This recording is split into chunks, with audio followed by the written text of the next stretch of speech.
Overthinking is destructive and mentally draining. It can make you feel like you're stuck in one place. And if you don't act, it can greatly impact your day-to-day life and put your health and well-being at risk.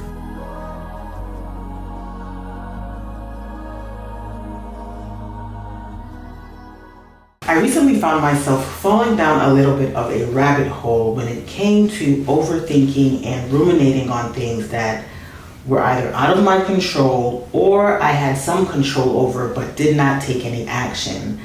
I even started to either read or listen to material created by Therapy in a Nutshell on certain ways to mitigate overthinking and what you can do. I myself have come up with the 5 solutions that have helped me at this moment in time, and that's what I want to share with you today. As women, as busy women, as women who have children, who own businesses, who perimenopausal, menopausal, are just trying to navigate life itself, we often find ourselves overthinking about the littlest and the biggest things. One of the easiest and most productive things I think you can do is to start writing and journaling. Journaling is like brain dumping. Writing is brain dumping. Whatever is built up in your system, built up in your mind, you maybe can't talk to anybody about it at that particular moment in time, write it out. Write your thoughts, your feelings, whatever's bothering you, your hopes, your dreams as well. Get it from your inside onto the outside so that when you see it on the page, it becomes a little bit more palatable, manageable. It's not just in you and you're not walking around the town with things in your head. Often if we're having certain setbacks or pushbacks with regards to our finances, our relationships, our home life, our education, our work life, and we're not able to really delineate what is going on with each and every part of our life. Just throw it all on a page. Throw everything that's on your mind that you have to take action on sooner rather than later. Throw it onto the page, and that can help you get a clear understanding of what it is that's really causing you to overthink and what you're going to be able to act upon. Now, after journaling, the second thing you can do is to not be afraid to tackle the hard things first.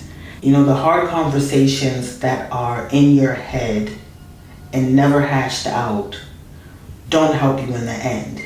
You could be spewing conversation and scenario over and over and over again in your head, and nothing is accomplished. Absolutely nothing gets accomplished because you haven't done the work necessary. Now, I've already talked about your finances, your home life, your school life. These things come with tough scenarios every once in a while. However, I think it's worth it to address whatever it is that's causing you to be overwhelmed and overthinking and ruminating. Is it a test? Is it a relationship gone sour? Is it your finances? Somebody owes you money where you need to really get that money back? Whatever the situation might be, you need to be able to find a way to address it so that it's just not within you. Why should situations live rent-free in your head without you taking any action? Oftentimes with relationships, for example, we women take a seat back and let the relationship go how the other person wants it to go.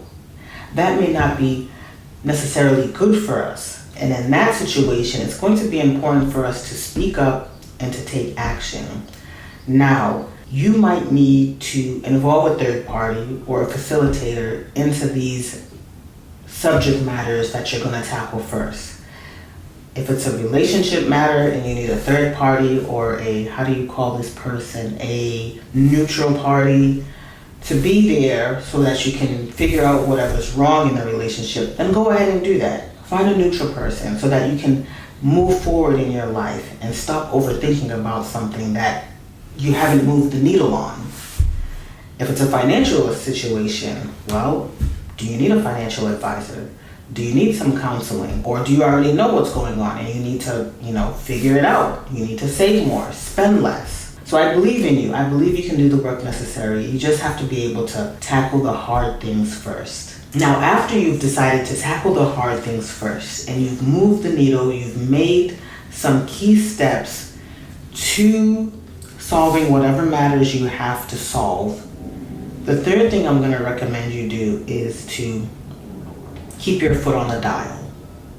Not because you want to continue to overthink, but you really do want to solve whatever issue is that you're solving. So you want to set up a meeting, right, to solve a problem that you're having with your spouse or with your coworker or with your children. You want to resolve it. You don't want to return back to what caused you to overthink in the first place.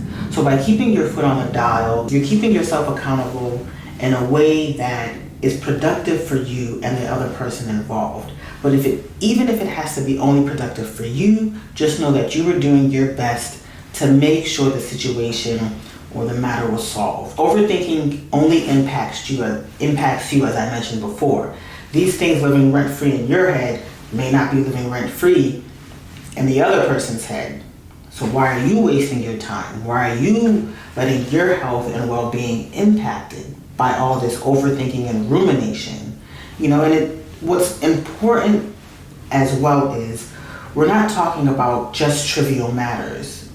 These are big matters that we're talking about. When you're talking about your family and your faith and your finances and your health, these are all big deals and issues, and it's best to address them productively. And that moves me into the next point that I want to make, and that is to give yourself grace.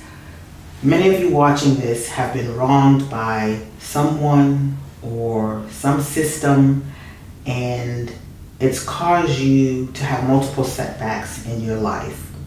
They may not have been caused by you. They may have been caused by an external power or force or source, whatever that may be. I want you to give yourself some grace and leniency into the matter.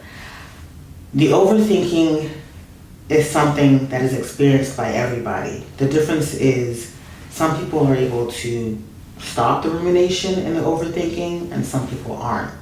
So figuring out the best way for you to stop it, I think, involves giving yourself some grace. Give yourself the ability to not be inundated with all of the pressure that comes with life, right? Easier said than done. By you giving yourself grace and some leniency and understanding that not everything is your fault can then allow you to take some proactive steps in perhaps righting the wrongs that have been done against you, or improving your life situation, improving your mental health and well-being, moving your life in a direction that works for you.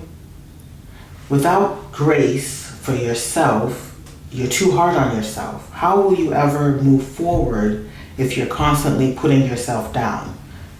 We women do this too much. We put ourselves down, we compare ourselves to others, we compare our situation to others. We just are so negative and down on ourselves, and then before we realize it, so much time has passed. We haven't done the things we really and truly wanted to do within ourselves. And I can speak about I can look and reflect internally on this. By just overthinking, we lose out on creativity and productivity and happiness, and that's not the way it should be. You know what I'm saying? While you're sitting there being mean to yourself, the rest of the world is living life like it's golden.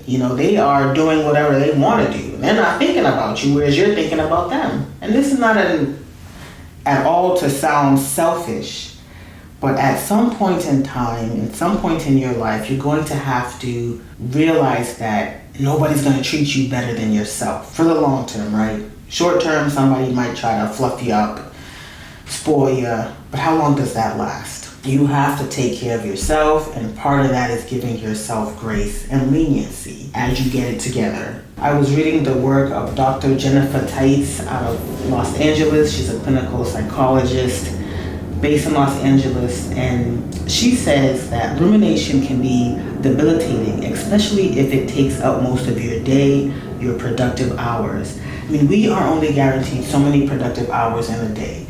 Research has shown that our productive hours are in the morning, as soon as we wake up, whether that be 4, 5, 6. We have a short window of time to be our most productive. And this ties into the writing. when you wake up, pull out whatever you do in your morning routine, shower, get ready for work, or pray, work out, take a moment of that morning to write down whatever you didn't let go from the day before, what you're looking for this particular day or the future. Write it out. Start finding ways to use your productive hours to your advantage. People are fighting to use their productive hours for themselves rather than for some other person or business or corporation. You really have to be careful, because productive hours, only a few hours in the day, usually in the morning. Take advantage of that. Write out your hopes, your dreams. Be creative with that time as well. You never know what might spark a creative interest in you, some type of ideation, some type of, something that you could do that's of value for yourself. That's really important for you to do. Productivity and creativity is different for a lot of people. However, for overthinkers, writing could be very, very, very beneficial for you. And that brings me to my last point, and that is to appreciate yourself and recognizing the work that you are doing to improve your life, that you want to improve yourself. You want to stop this rumination. You want to stop overthinking. You want to live healthier with better well-being. I get it. I'm there too. That's one of the reasons why I started creating videos and recording and writing in the morning. With my writing routine, it's not every day in the morning, but I would say 75% of the time during the week, or 75% of my week or more, I try to pick up my pen and my notes and just write it out. What am I trying to do? What am I trying to let go of?